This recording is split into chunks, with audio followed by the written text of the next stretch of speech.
Assalamualaikum warahmatullahi wabarakatuh.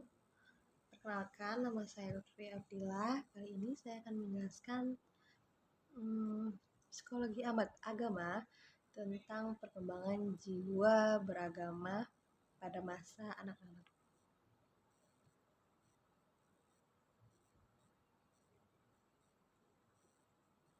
Oke, pertumbuhan adalah perubahan kuantitatif pada material atau fisiologis sebagai akibat dari pengaruh lingkungan dan ditandai oleh semakin besar dan bertambahnya ukuran fisik dan tidak menjadi ada, dari kecil menjadi besar, dari sedikit menjadi banyak, dan dari sempit menjadi luas, dan sebagainya. Perkembangan perubahan psikofisik sebagai hasil dari proses pematangan fungsi psikis dan fisik yang ditunjang oleh faktor lingkungan dan proses belajar dalam waktu tertentu.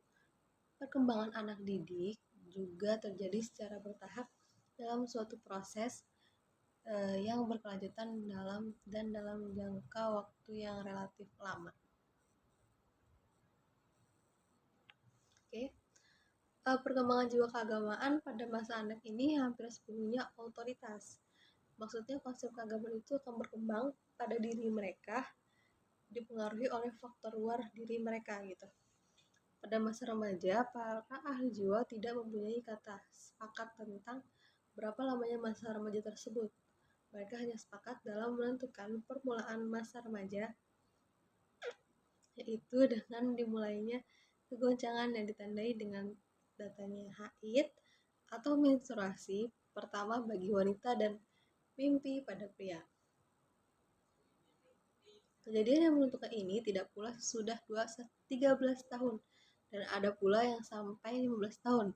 Sejalan dengan perkembangan jasmani dan rohaninya, maka agama pada remaja turut dipengaruhi oleh perkembangan itu.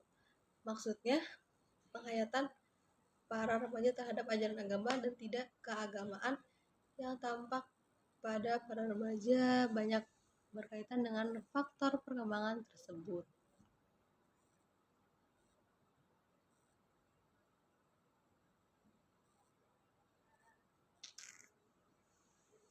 Perkembangan jiwa beragama pada orang dewasa ditandai oleh cara berpikir yang kritis, positif, terbuka, matang, dan toleran. Dalam realitasnya, usia dewasa tidak menjadi ukuran dan jaminan seseorang untuk dewasa, untuk memiliki kesadaran beragama yang mantap. Bahkan kepribadiannya masih belum dewasa atau masih immature, umur kalender atau umur seseorang belum tentu sejalan dengan kedewasaan kepribadiannya, kematangan mental, atau kemantapan kesadaran beragama. Banyak orang yang telah melewati kehidupan agamanya masih belum matang. Ada pula remaja yang umur di bawah 23 tahun telah memiliki kesadaran beragama yang cukup dewasa. Tercapainya kematangan kesadaran beragama seseorang tergantung pada kecerdasan, kematangan alam, perasaan, kehidupan, motivasi, pengalaman hidup, dan keadaan lingkungan sosial budaya.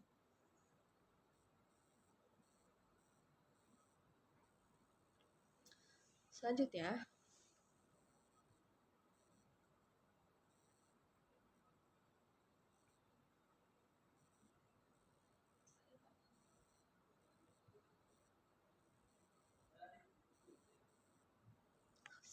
ada 5 tahapan periodisasi manusia.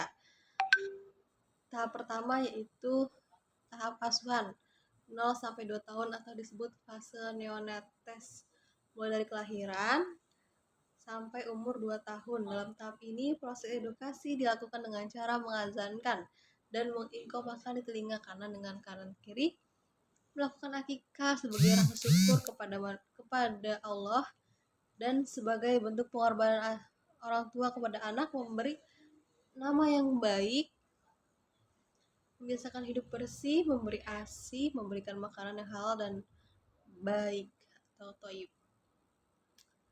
Yang kedua, tahap pendidikan jasmani dan pelatihan panca indera ini terjadi pada umur 2 sampai 12 tahun atau disebut fase anak-anak, yaitu mulai dari masa neonates sampai pada masa polusi atau mimpi basah.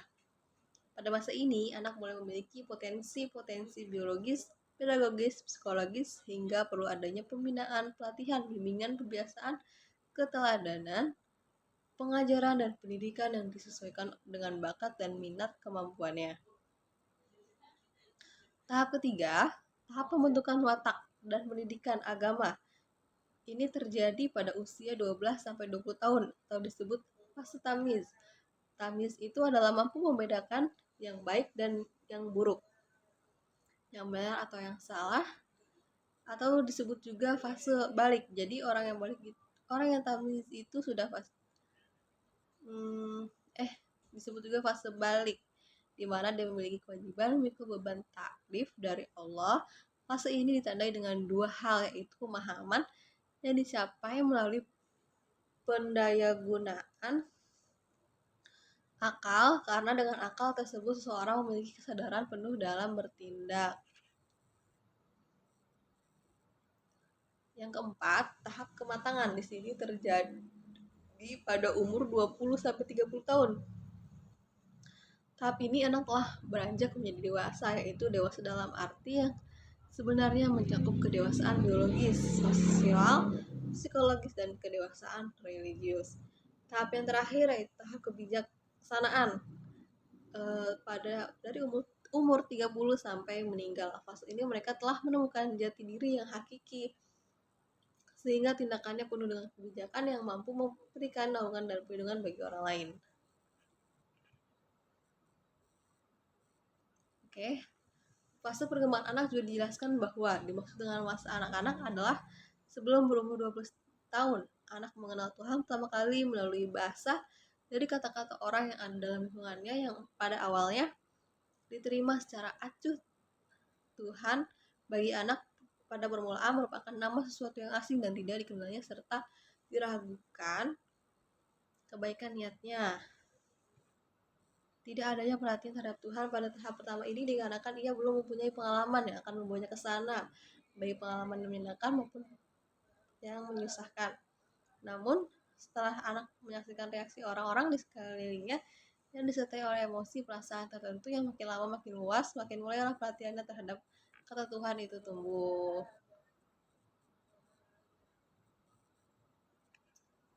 Selanjutnya, faktor-faktor yang mempengaruhi perkembangan. Perkembangan individu tentu tidak lepas dari berbagai faktor yang memengaruhinya seperti faktor hereditas dan faktor lingkungan yang baik keluarga, sekolah maupun masyarakat.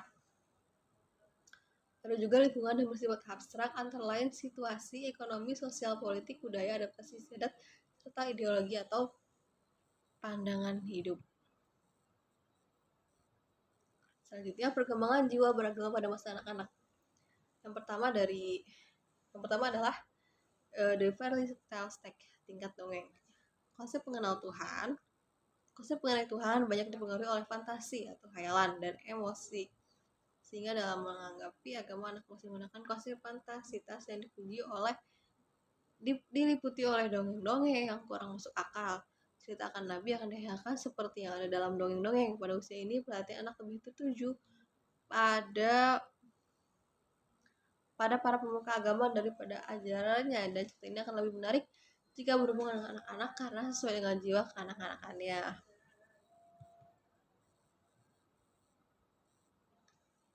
Yang kedua ada the realistic stage. Ini adalah tingkat kepercayaan. Pada tingkat ini, pemikiran anak tentang Tuhan sebagai Bapa beralih pada Tuhan sebagai pencipta. Hubungan dengan Tuhan yang pada awalnya terbatas pada emosi berubah pada hubungan yang menggunakannya pikiran atau logika.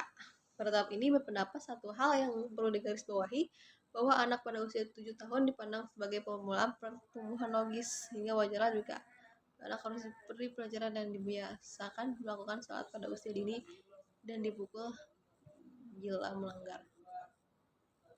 Yang ketiga ada di individual stage, tingkat individu. Pada tingkat ini telah memiliki kepekaan emosi yang tinggi. Sejalan dengan berkembangnya usia, konsep keagamaan Individualistik ini terbagi menjadi 3 golongan. Yang pertama, konsep ketuhanan dan konvensional dan konservatif yang dipengaruhi oleh sebagian kecil fantasi. Yang kedua, konsep ketuhanan yang lebih murni yang dinyatakan dengan pandangan yang bersifat satu perorangan. Dan yang ketiga, konsep ketuhanan yang bersifat humanistik, yaitu agama telah menjadi etos atau spirit dalam diri mereka dalam menghayati ajaran mereka.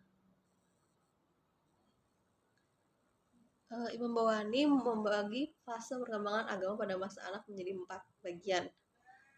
Fase yang pertama adalah fase dalam kandungan. Untuk memahami perkembangan agama pada masa ini sangatlah sulit, apalagi yang berhubungan dengan psikis rohani. Meski demikian, perlu dicatat bahwa perkembangan agama bermula sejak Allah meniupkan ruh pada bayi.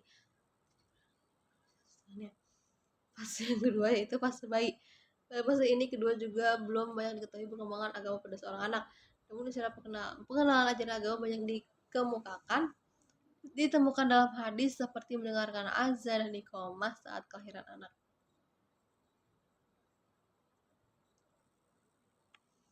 Fase ketiga adalah fase anak-anak. Fase ketiga tersebut merupakan fase yang sangat tepat untuk menanamkan nilai keagamaan.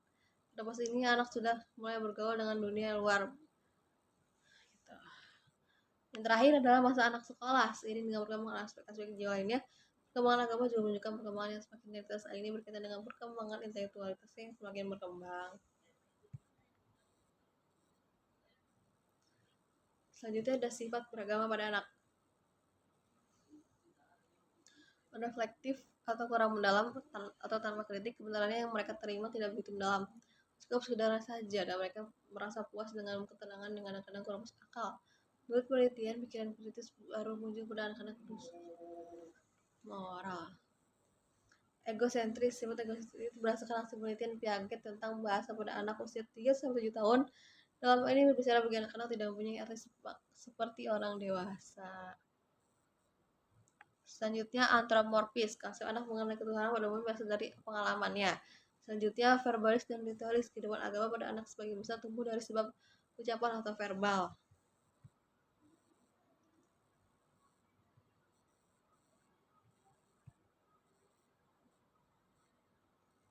Selanjutnya imitasi. Tindak agama dilakukan oleh anak pada dasarnya diperoleh dengan meniru. Selanjutnya prinsip pertumbuhan dan bimbingan anak. Yang pertama ada prinsip biologis. Secara fisik anak yang baru dilahirkan berada dalam keadaan lemah dalam segala gerak dan tindak tanduknya. Dia selalu memerlukan bantuan dari orang dewasa dan sekelilingnya. Yang kedua itu prinsip tanpa daya. Sejalan dengan belum sempurnaan pertumbuhan fisik dan psikisnya, anak-anak yang baru dilahirkan hingga menjadi usia dewasa mengharapkan bantuan dari orang tuanya. Yang ketiga prinsip eksploris, kematapan kesempurnaan perkembangan potensi manusia yang dibawa sejak lahir, baik jasmani maupun rohani, memerlukan perkembangan melalui pemeliharaan dan latihan. Jasmaninya baru akan berfungsi secara sempurna jika dipelihara dan dilatih. Oke. Yang kedua, selanjutnya faktor yang membentuk anak mulai mengenal dan mendalami agama. Yang pertama ada faktor internal, yaitu faktor dalam diri dan bawaan. Manusia yang dalam hal ini adalah anak memiliki fitrah agama. Untuk mempercayai suatu zat yang mempunyai kekuatan di luar dirinya, Allah, zat yang memiliki sesuatu bermanfaat maupun mudarat. Dalam perkembangannya, fitrah beragama ini ada yang berjalan dengan secara alamiah dan juga mendapatkan bimbingan dari para nabi dan rasul Allah SWT. Yang kedua ada faktor internal atau faktor dari lingkungan keluarga, sekolah, dan masyarakat. Faktor ini juga menjadi salah satu faktor yang mempengaruhi perkembangan jiwa beragama pada anak didik. Yang terakhir, keluarga training center bagi penanaman nilai-nilai pengembangan fitrah atau jiwa beragama anak. Ada 4. Yang pertama menjadi orang patut ditadani dan jadi model. Yang kedua memberi perlakuan yang baik. Yang ketiga membimbing, mengajarkan atau melatih ajaran agama terhadap anak. Kemudian lingkungan sekolah merupakan lembaga formal yang mempunyai program yang sistematis yang melaksanakan bimbingan yang pelajaran yang latihan kepada anak siswa agar mereka berkembang sesuai dengan yang diharapkan. Yang keempat ada corak. Perilaku atau merupakan cermin dari corak perilaku masyarakat pada umumnya. Artinya kualitas perkembangan kesadaran beragama pada anak sangat bergantung atau dipengaruhi oleh kualitas kesadaran berperilaku atau pribadi orang dewasa atau masyarakat tertentu. Oke teman-teman, sampai sini saja penjelasan dari saya. Kurang lebihnya mohon maaf. Wassalamualaikum warahmatullahi wabarakatuh.